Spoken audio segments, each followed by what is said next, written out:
Trick Redford. I'm acting chair of the Judicial Conduct Commission. We're here today for the hearing in the matter of Julie Hawes Gordon, Family Court Judge, 6th Judicial Circuit. I should check, Rachel, are we on? Thank you. I'd like to introduce the members of the commission seated in the jury box for everybody. Start at the top. Pike County Circuit Judge Eddie Coleman. Then we have Jefferson Circuit Judge Mitch Perry. Then we have Court of Appeals Judge Glenn Acree, going down my list. And then we have District Court Judge Elizabeth Chandler. And we have Judge Karen Thomas from Northern Kentucky. And we have Janet Lively McCauley from Louisville, our citizen member. Dr. Joe Ellis from Benton, citizen member. And then staff, we have Executive Secretary Jimmy Schaefer on my far left and Executive Assistant Rachel Noyes here next to me. We're prepared to proceed today, and I'd ask for the introduction of counsel, please. Who's present and who's at your tables? Thank you, Mr. Chairman. Jeff Mando and Joey Hill as counsel for the Kentucky Judicial Conduct Commission, and with us as representative, Mr. Gene Weaver. And you're prepared to proceed today? We are here, Mr. Chairman. Thank you. Thank you. Yes, sir. Thank you, Mr. Redford. Kent Westbury from Louisville. I'm counsel for Judge Gordon, who's here to my immediate right. Good morning. Bridget Bush, also an attorney, a partner of mine in our law firm. And then Annie Beener, our paralegal, is going to sit at the table with your permission as well. And we're prepared to proceed. Thank you. Thank you, counsel. We did have some technology issues, so as we proceed, if any issue arises or if members of the commission or anybody cannot hear what's going on, please raise a hand, let us know. Let's stop promptly, get it fixed. If we need to move equipment, let's move equipment. We want to make sure we get this done so everybody can hear what's happening. So with that, are we prepared for openings? Yes, Mr. Chairman, 2 procedural items first, please, if the commission will permit. First of all, as a housekeeping matter, under count 1 of the charges, we would like to amend to allege that Judge Gordon's conduct also constituted a violation of Canon 1, Rule 1.3, avoiding abuse of the privilege of the prestige of judicial office. Through oversight, that was not included. We did allege she violated Canon 1, Rule 1.1, 1.2, as well as Canon 2, 2.1, and et cetera. But we would like to amend. The facts will not change. There is no new evidence that we're alleging. It's just that we believe that also falls under Rule 1.3. Thank you. Mr. Westbury. Thank you. Thank you, counsel. Late amendments always worry. I worry about what I'm missing if we, voluntarily agree to its amendment. I want to say the outfit, I've known Mr. Mando and hold him in the utmost of good faith. We've practiced cases together. But I'm just a little concerned that if I say no problem with the one involving abuse of prestige of the office, we haven't considered it to date. We tried to look as best we can at the rules. I apologize, I'm stumbling. I'm honestly trying to think this through as I provide a response. Could I have a moment to talk Certainly, yes, with sir. our people? Just Certainly.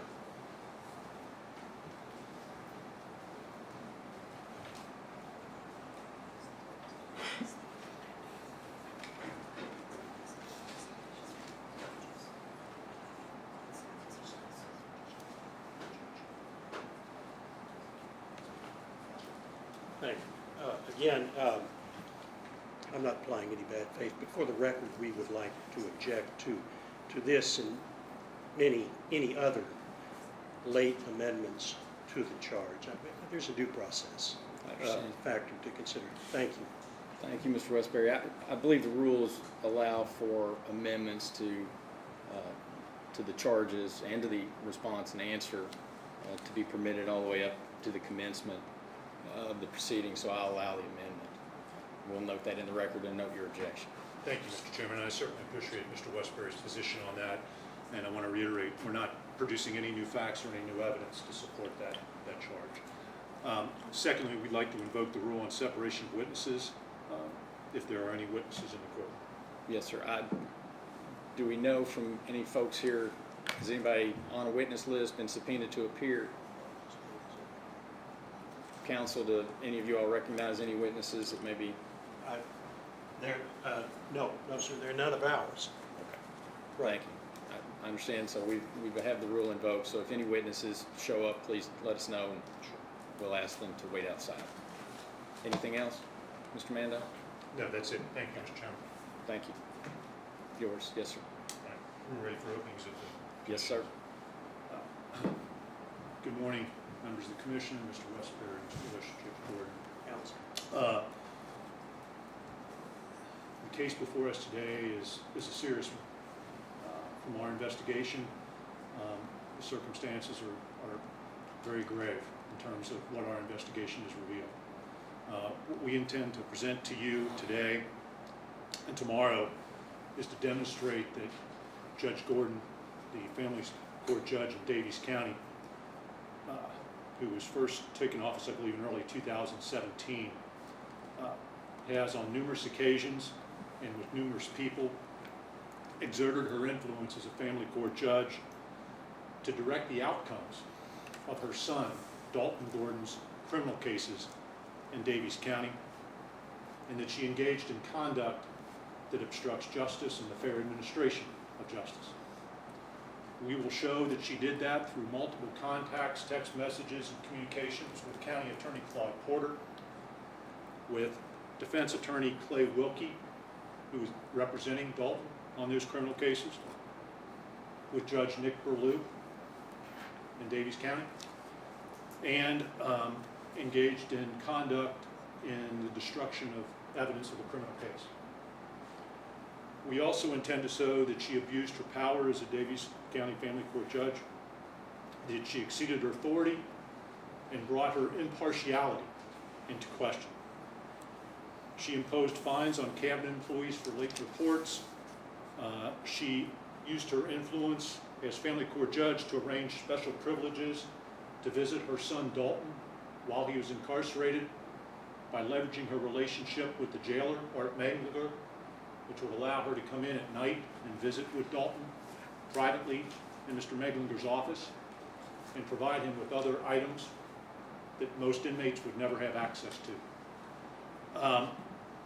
We think the evidence is going to show you that she displayed favoritism in her appointments of GALs on her JDNA docket, Juvenile Dependency, Neglect, and Abuse docket.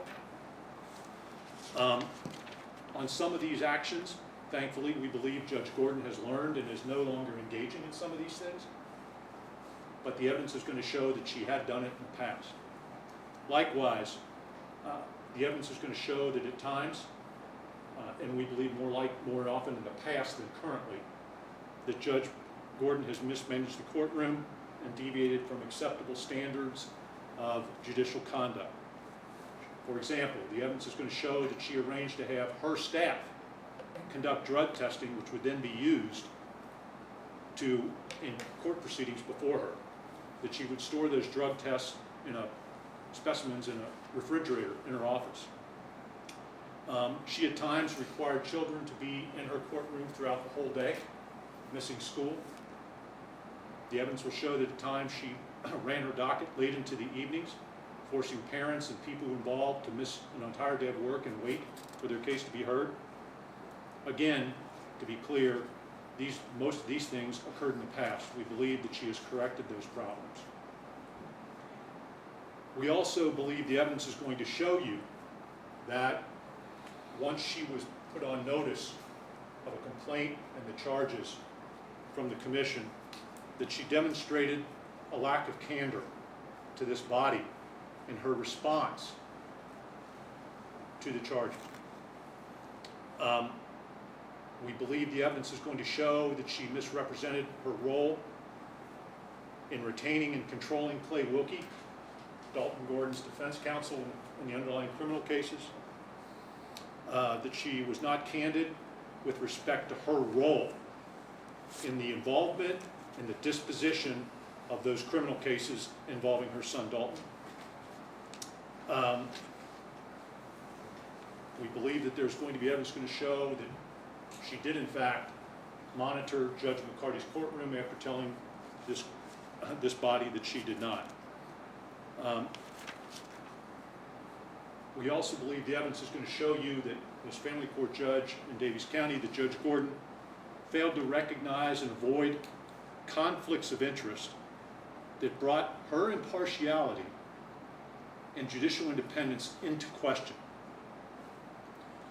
While Clay Wilkie was representing her son and defending him on the underlying criminal charges, the evidence is going to show that she continued to appoint him as GAL on her JDNA docket. And he was one of the attorneys with the most significantly higher number of cases and GAL appointments. And that she was failing to disclose that relationship that Dalton was being represented by Mr. Wilkie to the parties that were appearing before her in cases in which Mr. Wilkie was counsel. Likewise, there's going to be evidence that she appointed Andrew Johnson, an attorney in her husband's law firm, as a GAL in her court. Finally, we're going to present evidence that Judge Gordon hired Brian Flaherty as a staff attorney. Brian Flaherty is the brother of Pat Flaherty, an attorney in Daviess County who regularly practiced before the Daviess County Family Court. The evidence is going to show that Judge Gordon failed to disclose that relationship and give parties the opportunity to seek disqualification because Mr. Flaherty, Brian Flaherty, was employed by her while Mr. Flaherty, his brother Pat, was actively representing and defending people in her court.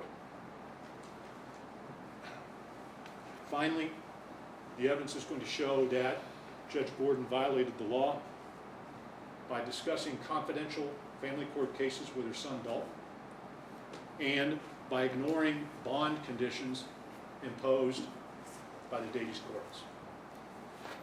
These are serious allegations, and that is a summary of what we anticipate the evidence will show. Thank you. Thank you, Mr. Mando. Mr. Westbury? Thank you, Mr. Redford. Mr. Chairman, may it please the Commission. Judge Gordon would like to address you directly as part of her opening statement. With your permission, I'd like to turn it over to Judge Gordon. Thank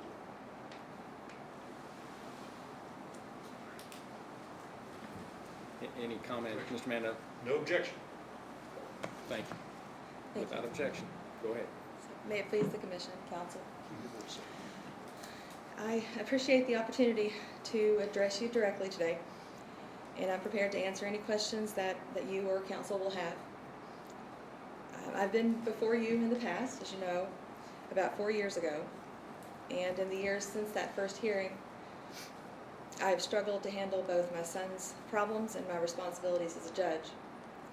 Unfortunately, his problems, substance abuse and mental health, only got worse. It has been difficult to look back at my contact with others in the court community during these times, and hindsight has given me the clarity to issue spot ways that I was wrong, or at least use poor judgment. Before I address the Commission with the specific allegations, I want to give you a little background of where we started in family court. I became the judge at the end of 2016 when family court in Daviess County was first established. I was tasked with setting up an entirely new court system for our county of about 100,000 plus residents. Cases that have been handled by numerous judges and domestic relations commissioners were all transferred to me. It was never the intention for Daviess County to have only one family court judge. The plan was always for us to have two. Unfortunately, for 6 years, that did not happen. Albeit, as an aside, an important one, less than a week ago, House Bill 214 was passed, and we now will have two family court judges. The bill passed, the language in the bill declared the long existing emergency requiring the establishment of the second family court judge for Daviess County. Because family court was established about 2 years into the circuit judge's 8-year cycle, I entered midterm. I did not have the benefit of the baby judges college that new judges are usually allowed to go to, or usually afforded the opportunity to go to. And I don't offer that lack of training as some sort of excuse. It is just the training might have better guided me and helped me avoid some of the mistakes. A fundamental best practice for family court requires that children should and must be present and involved in court decision-making. I say this because it's relevant to one of the charges, as Mr. Mando has referenced. From day one, I did require that children in our juvenile dependency, neglect, and abuse docket, which we call our JDNA docket, be allowed to come to court. This was a huge transition for many court stakeholders. However, it was never my intention or wish or knowing choice to keep children in court for any late hours. Further, in order to move a case forward, attorneys and social workers must fulfill their professional and statutory obligations. This too has been a subject of the charges. When cabinet workers do not turn in the statutorily required reports or don't file them in a timely manner, the negative results are pretty far-ranging. They can range anything from longer days in court trying to establish and update the status of a case, can cause delays for children lingering in foster care. It can even put children at risk. When family court began, my staff and I met with all the stakeholders regularly and frequently to explain the expectations and reasonings behind these policies. Please understand that I wanted all the stakeholders, attorneys, cabinet workers, foster parents, litigants, and so on, to feel comfortable giving constructive criticism. To that end, I went so far as to set up anonymous suggestion boxes. And in the following years, also applied for and was accepted as a lead judge for the National Council for Juvenile and Family Court Judges implementation site project, where the National Council recognized our efforts towards innovation and best practices. I need my water or something. At the beginning, it was difficult to get buy-in for all these changes. For the first few months of family court, a small handful of attorneys and cabinet workers did routinely fail to appear or showed up unprepared. The county attorney and I called multiple meetings with the appointed attorneys list members and with cabinet leadership to discuss ways that we could relieve the overworked stakeholders while also fulfilling the needs of our most vulnerable population served by that docket. After months of asking other family court judges for advice, going and observing in different courts and seeing how they handle things, I fumbled around and tried to impose some nominal sanctions for repeat offenders, the same way I had seen done regularly in neighboring circuits, both on the bench and prior to practicing in those circuits. However, the cabinet attorney rightfully objected to the sanctions being imposed without a hearing, and subsequently I withdrew all sanctions and contempt findings. Please understand, I did make a mistake, and I ask the Commission to understand that I do recognize that mistake. My contempt orders were not the only mistakes that I made in the beginning. And with each and every mistake I made, we met, I listened carefully with an open mind, and I humbly corrected those mistakes.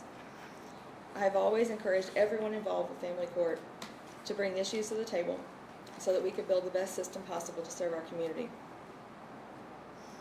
Through the years, to that end, I have continued to hold regular meetings with various professionals in the court system.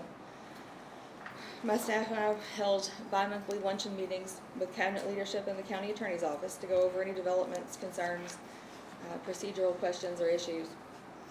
Those meetings always included cabinet leadership Heather Cahan, Claude Porter, our county attorney, and my staff, and often included other agencies or other representatives from different stakeholder groups, such as the appointed attorneys list, or members of the bar, clerks, bailiffs, CASA. Regarding the appointed attorney list, I respectfully deny that there is any arbitrary or unreasonable management of the court-appointed attorney list. My staff and I kept a list tallying appointments. When attorneys on the court-appointed list failed to meet minimum standard to practice, it is within my discretion to remove them from the list entirely. However, I took a more measured approach. When an attorney was routinely late or didn't show up to court, or when there was some concerning behavior noted, I would temporarily pause that attorney's appointment and set a time to meet with them to discuss the matter. I never manipulated the list in any way to arbitrarily or show bias or preference for one attorney over another.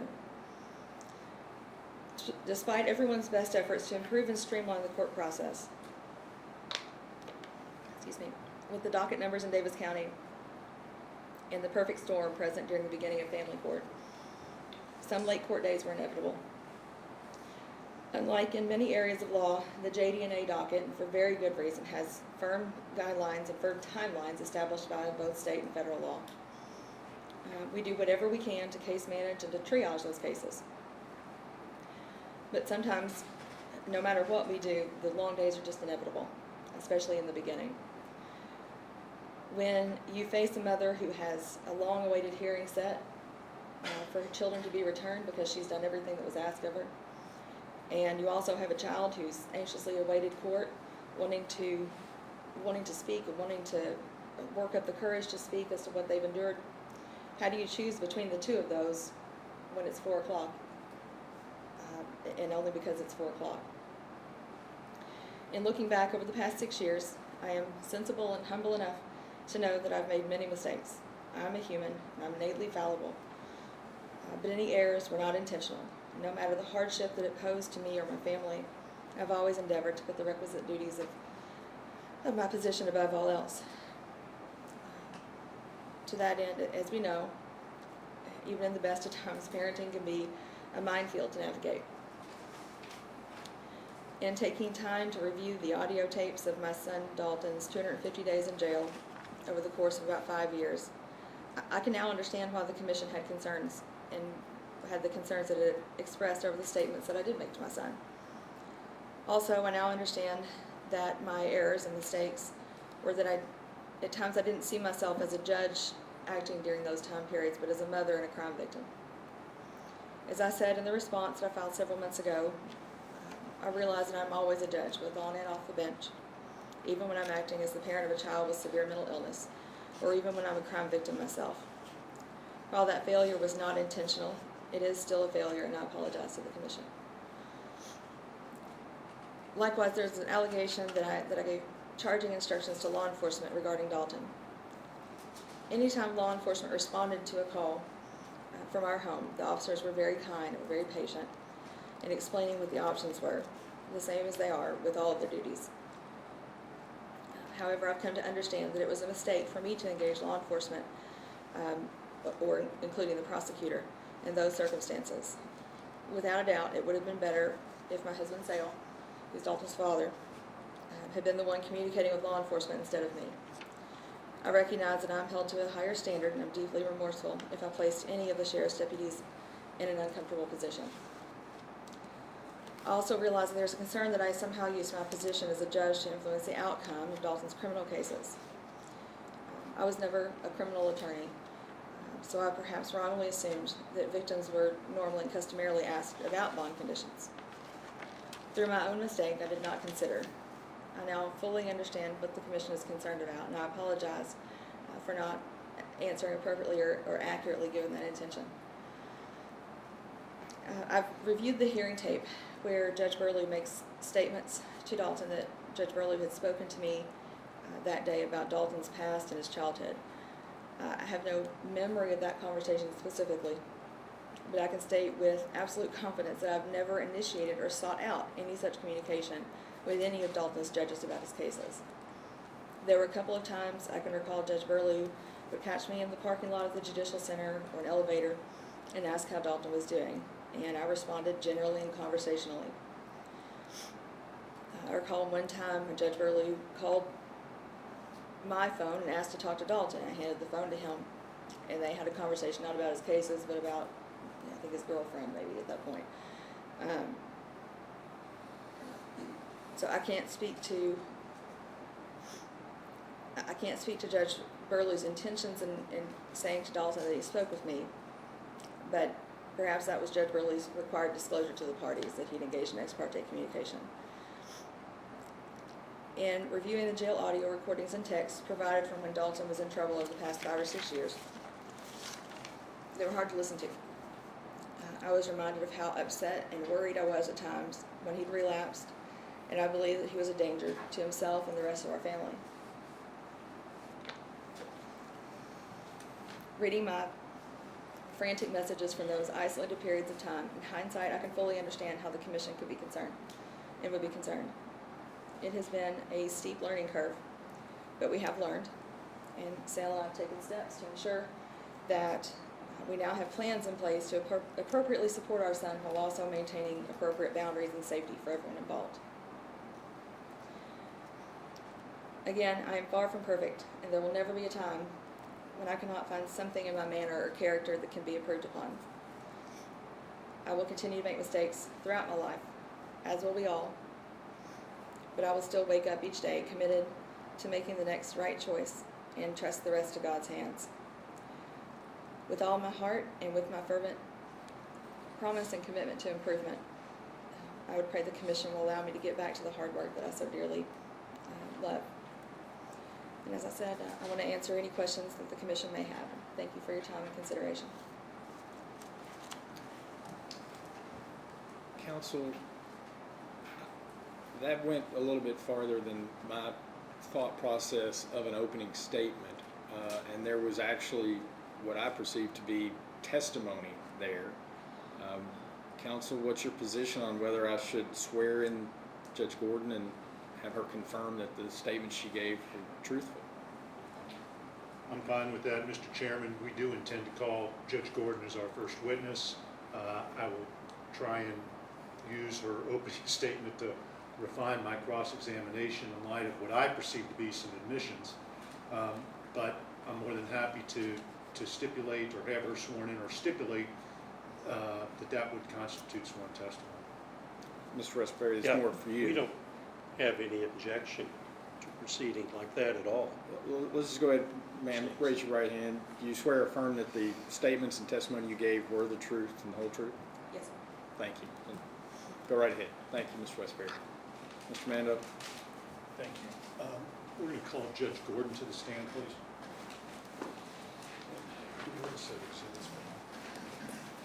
Mr. Chairman, do you mind if I stand? I You- stand. Whatever you need to do, because that, Do you want me up here? yes, ma'am, right here, please.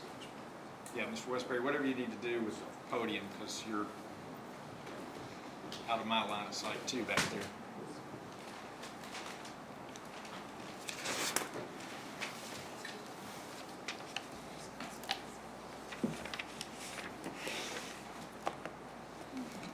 Judge Gordon, do you swear or affirm that you'll tell the truth, the whole truth, and nothing but the truth? Yes, sir. Thank you. Mr. Mando? Thank you, Mr. Chairman. Again, good morning, Judge Gordon. For the record, could you state your full name and your occupation, please? Yes, it's Julia Hawes Gordon, and I'm family court judge for the Sixth Circuit. Can I also ask, because of the acoustics in this courtroom, can you scoot up a little bit and Yes. consciously try and keep your voice up? Because I know the commission's over there, and I suffer from too much rock and roll in that Datsun V210 in the 70s, Yeah. so I've got I'm with you. hearing too. Yeah, the acoustics aren't good. Yeah. Yeah. So if you can just kind of keep your voice up, and if you can't hear me or anything, just let me know, okay? Thank you. Yes, sir. All right. So, family court judge, when did you take that position in Davis County? The election was in November of 2016, and we began the transition in November and December, and then our first court date was January 2nd of 2017. 2017. And you've held that position as Davis Family Court Judge since that time, correct? Yes, sir. Could you tell the members of the commission your educational background, please? Just college and law school? Yes, I went 2 years to Western, and then I transferred to UK and finished my undergraduate at UK and went to UK Law School. And when were you admitted to the practice of law? 2004? 2004. Did you actively practice law in Davies County until you became family court judge? Yes, sir. So you were familiar with court operations and you did family law type work as a practitioner? Yes. Would you have appeared and handled cases on the JDNA docket before the family court was created? Yes, sir. Okay. And your family, you're married to Sale Gordon, who is your husband, correct? Yes, sir. Again, speak up. Yes, sir. All right. And how many children do you have? We have 4.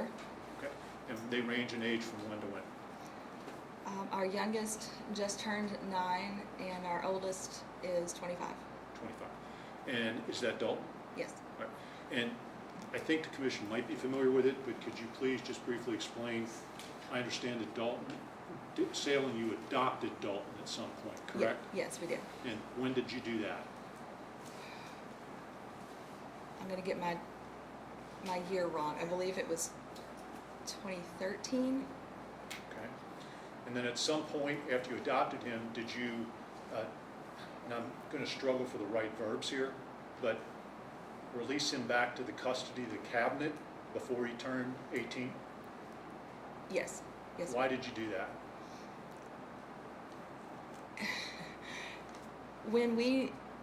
And that was before the adoption. That was when we had permanent custody. We were granted permanent Okay, custody. I'm a little unclear, so if you know what I meant, I'd just like to explain the relationship.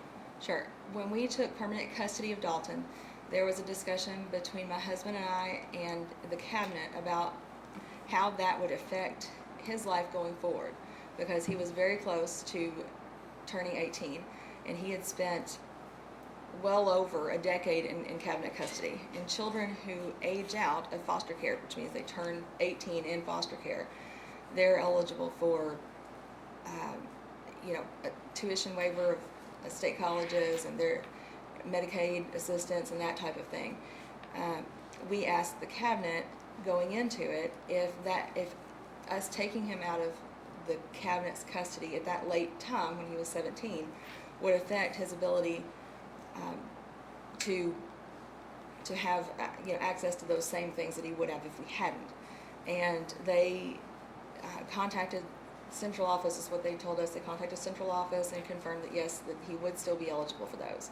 We took permanent custody of him, and then we were contacted by the cabinet, I think maybe just a day or two later, and they said, we got it wrong, that's actually not the case.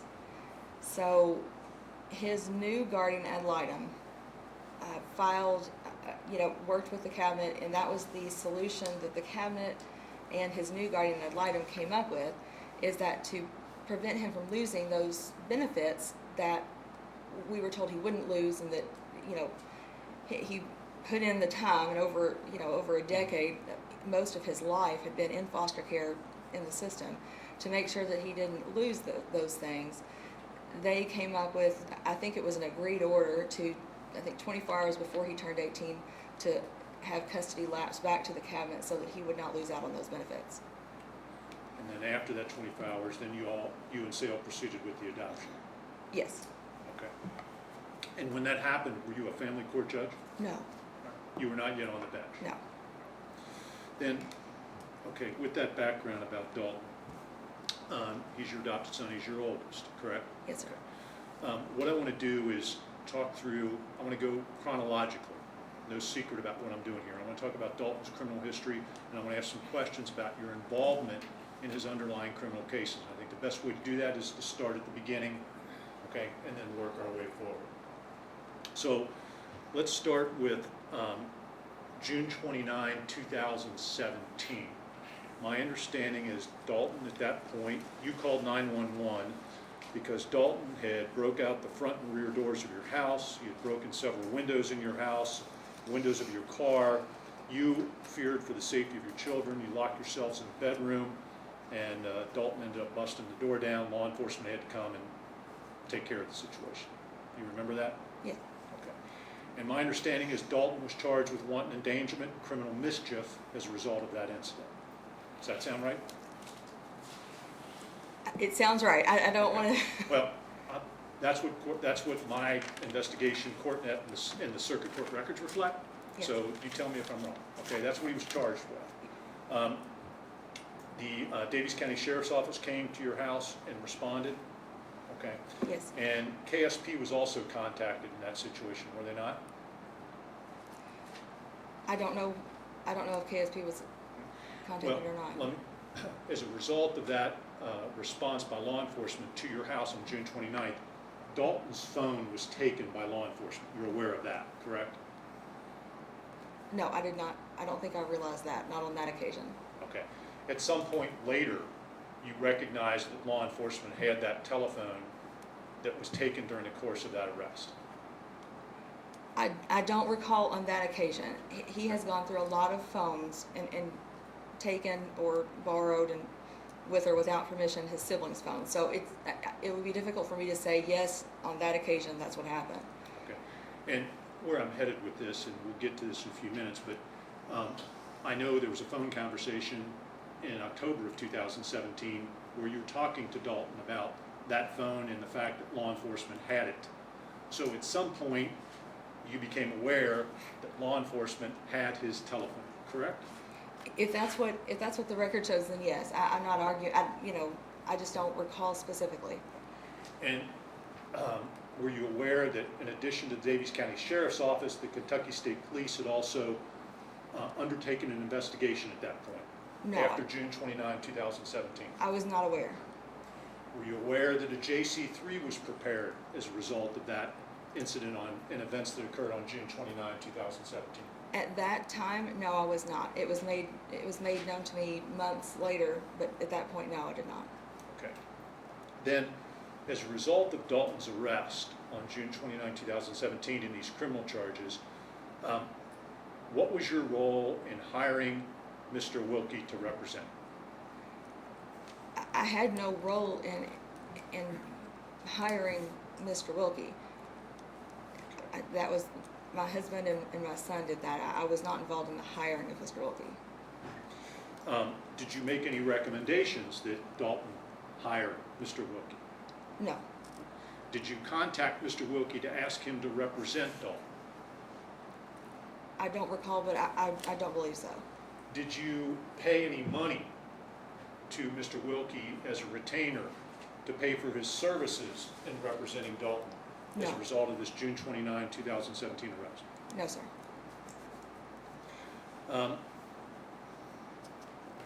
Then my understanding is Claude Porter, for the record, and I guess I want to make sure we're establishing a record and not assuming that people know certain things that I've learned because I've just been into this case for so long now. But Clay Wilkie is a criminal defense lawyer in Owensboro that practices in Davies County, correct? Yes, sir. And you've known Mr. Wilkie since you started practicing law, correct? Shortly after that, yes. You worked with him, officers on the Bar Association together, as I understand. Yes. Then Claude Porter is the county attorney in Davies County, correct? Yes, sir.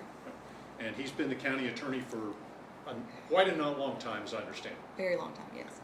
Then, do you recall any conversations or communications with Mr. Porter with regard to the charges and disposition, and their disposition from the June 29, 2017 arrest?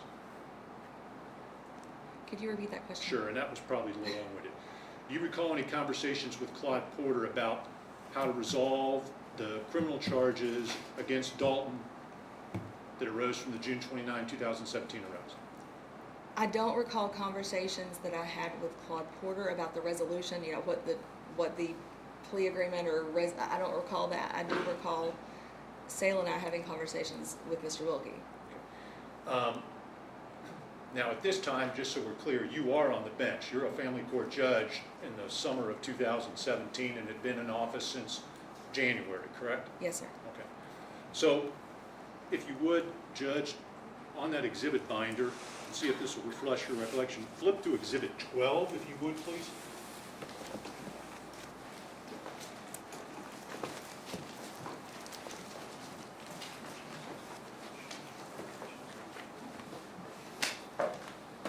Take a second just to kind of refresh your recollection of those text messages with Claude Porter.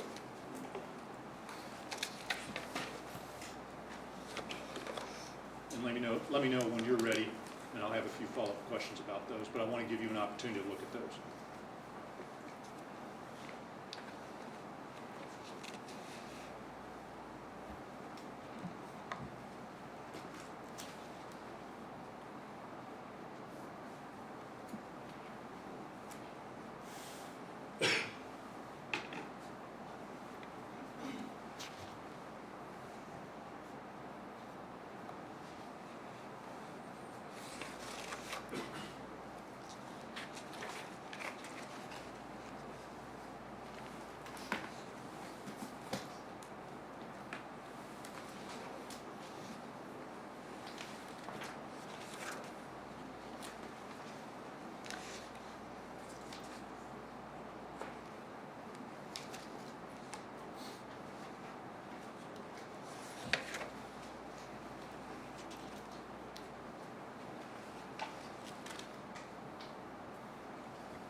Does that refresh your recollection about what happened on July 2, 2017?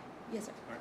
So you're a family court judge, your son's been arrested, and you're texting the county attorney, who is the prosecutor on the case, saying, okay, here are my thoughts for what they're worth. If he can just agree to deferred prosecution conditioned on completing at least 6 months in inpatient treatment and waive any evidentiary other hearings. Friends of Sinners has a bed for him tomorrow, and he wants to get treatment. That's all we want, to see him get help. Claude responds, yes, I think I can make that happen. And you say, okay, do I confirm with bed at FOS, which is Friends of Sinners, correct? For tomorrow. He says, let's do it. So you're a sitting family court judge, and you are suggesting to the county attorney one way for those criminal charges to be resolved, correct? Yes, sir. And did you give any thought, Judge, to whether or not you should send that text to the county attorney, knowing that he knows you're the family court judge that he's in front of all the time? At that time, no, I didn't. And clearly, it would have been better for me to have had my husband have that conversation with Mr. Porter. I don't know what preceded that statement, but I don't know where I would come up with that language, because it's not something I would be familiar with. So I'm wondering if he and Sale didn't have a conversation, or if there wasn't some conversation before that, because I don't know that I would have been able to come up with this on my own. But yes, I agree, it would have been better for my husband to handle it. And normally that type of suggestion would come from the criminal defense lawyer representing the defendant, correct? When you're talking about a proposed plea agreement of some sort, or disposition, generally? I would assume so, yes. And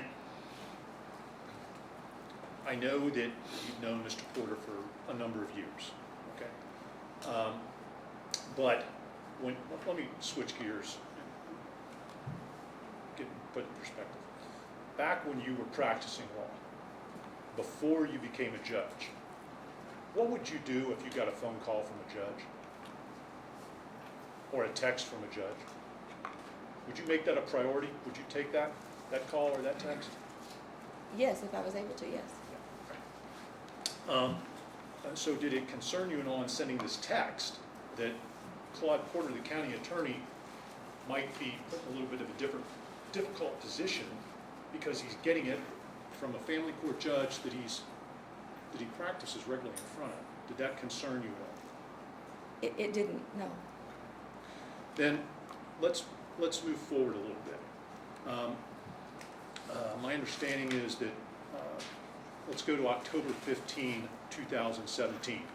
So that's like 4 months after this initial arrest for the stuff that happened at your house. Okay, and my understanding is that on October 15, 2017, Dalton again was involved in another incident. He was abusing alcohol and drugs. He became hostile. He took your purse and a small safe from the house, perhaps. He broke into the safe and took a loaded firearm. He also stole your car and used a debit card to withdraw money from an ATM. Do you recall that incident? Yes, sir. And my understanding is Dalton was charged with robbery, operating a motor vehicle under the influence, and fraudulent use of a credit card as a result of that incident. Do you recall those charges? Again, the charge, I don't want to say that for sure was the charges, but it wouldn't surprise me if those were the charges. And if that's what's reflected in the court record or on CourtNet, you wouldn't have any reason to challenge that? No, sir. Then I believe that while Dalton was arrested on October 15, 2017 and taken to the Daviess County Detention Center, he was ultimately indicted on those charges by a grand jury in February of 2018. Do you recall that? Yes. Okay. Once again, was Mr. Wilkie, Clay Wilkie, hired to defend Dalton on those criminal charges that arose from the October 15, 2017 arrest? I believe so, yes. Okay. Did you have any role in retaining Mr. Wilkie for the defense of those charges? Not in retaining him, no. Did you have any role in paying him for his services? No, sir. Now, once Dalton was in custody, and when Dalton was in custody, I've learned over the course of time that you had frequent telephone conversations with him while he was at the jail, correct? Yes. I think we, during the course of our investigation, recovered some 500-plus telephone calls between you and Dalton at the jail. Yes. And I want to focus on a few of those. Again, October of 2017, after he's been charged for these offenses, robbery, et cetera, at the house. Do you recall a conversation with Dalton on October 23rd, 2017, when you told Dalton, quote, "Clay is probably getting tired of me," close quote? I don't recall that conversation, but I do recall, it did refresh my memory when I've gone over the transcriptions and gone over the audio recordings, and yes, I did say that. Okay. Let's, to give the commission some flavor, these phone calls on it, again, from listening to them, they're about 11 minutes each, because you get cut off. They say, we're going to terminate this call in 2 minutes, so we know how long they're going to last. I do want to play a couple of them, because I think it's important for the commission to get flavor and context. And I don't want you to think that I'm just cherry picking things out of that conversation, okay? So let's play a couple of these, and then I'll have some follow-up questions. Let's play the one, exhibit, Kent, we're gonna play exhibit 14, which is the October 23rd, 2017 conversation. And then after that, I'm gonna play exhibit 15, which is a conversation that took place the next day. So the 23rd and 24th of October. Thank you. Please remain on the line. Hold for acceptance.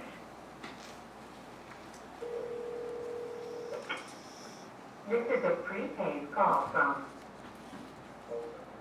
Your call has been accepted.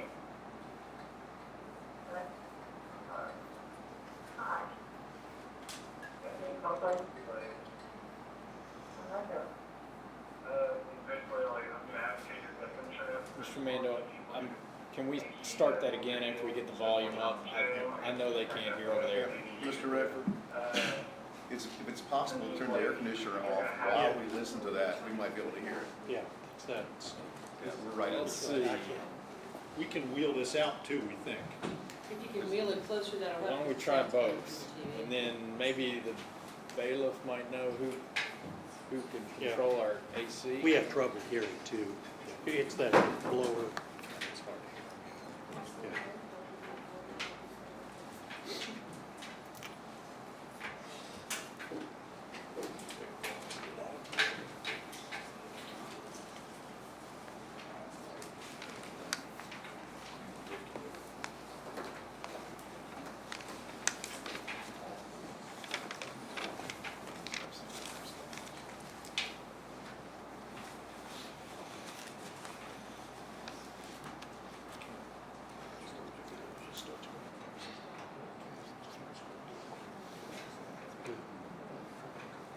Yeah.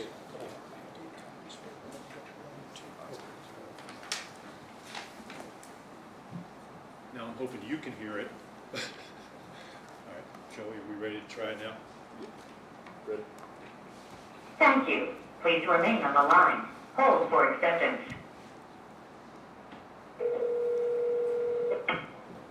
This is a prepaid call from... Your call has been accepted. Hi.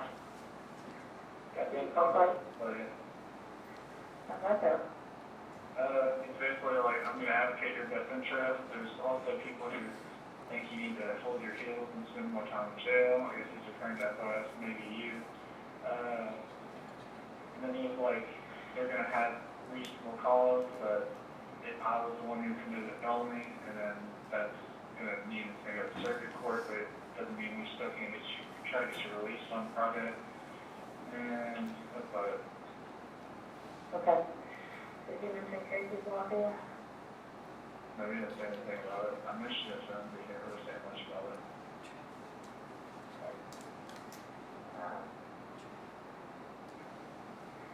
Saying Charlie tired of me.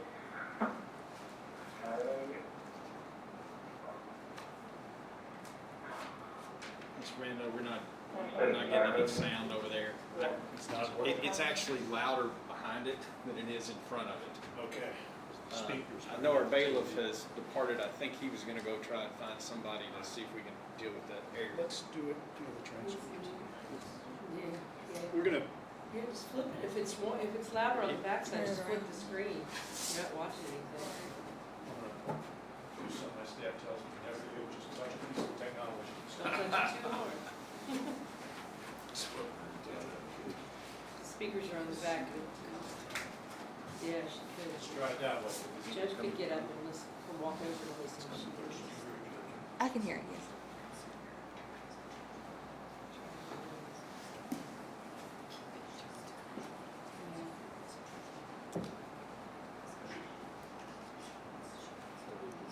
You wanna push play? Let's give it another shot. We're gonna give it another shot. Thank you. Please remain on the line. Hold for acceptance.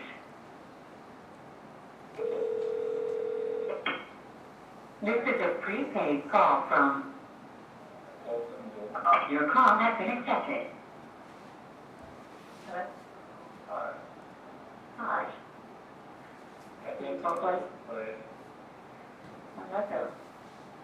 It's basically like, I'm gonna advocate your best interest. There's also people who think you need to hold your heels and spend more time in jail. I guess he's referring to FOS, maybe you.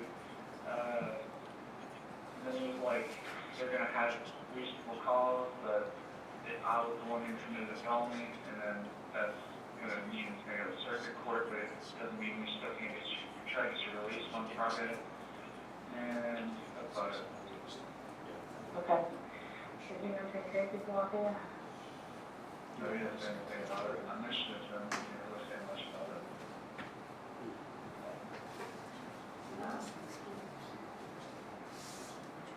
He's probably tired of me.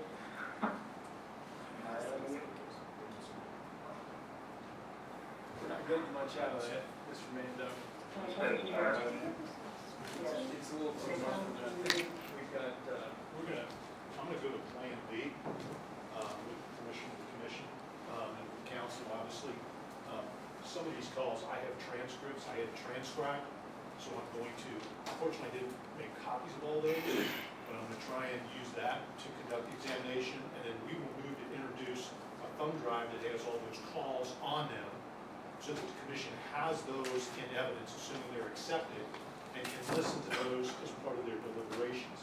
That's one way to proceed. Yeah, that's fine with us. okay, let's proceed that way. Mr. Redford, Anytime, I think- do we have the hearing, some courtrooms have the hearing pieces that go with the jail system, they should be up there if they've got them. They're gray and they've got earphones on either side, one piece, you see them?